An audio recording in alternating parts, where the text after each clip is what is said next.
this one story. This man, Reuven Hammer, he's a Jewish American man born here in the United States, spent the first half of his life here, then he moved to Israel where he spent the last few decades.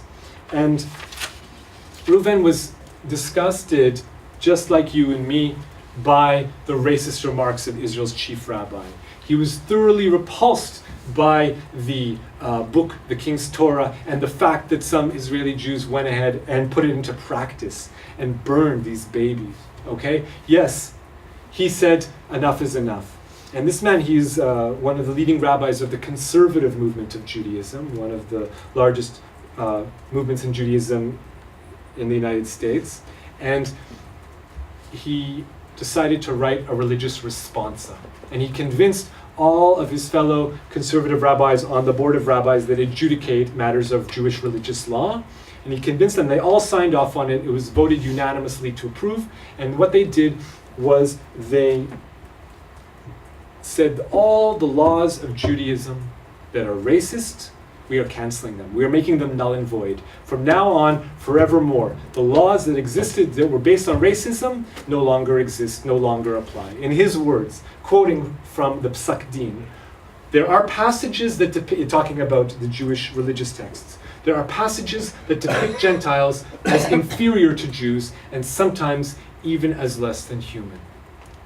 Many of these can be explained as reactions to cruel treatment of Jews by non-Jews.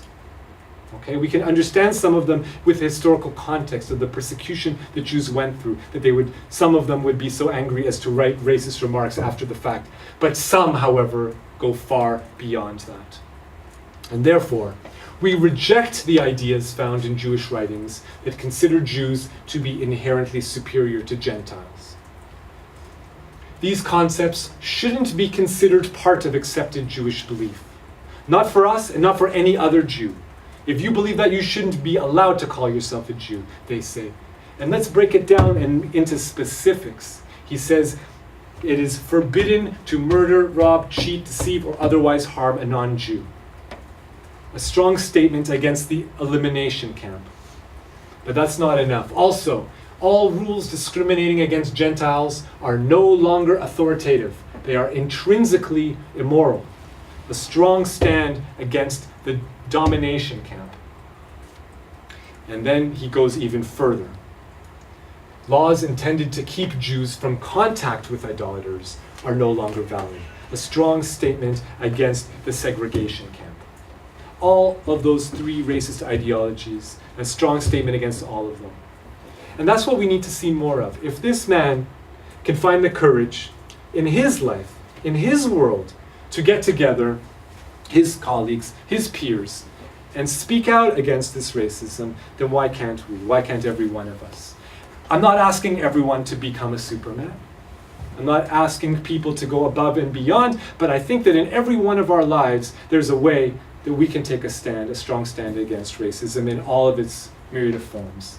I don't think we have a choice at this point. We're at the point where it's do or die. It's a stand against racism or a stand for racism.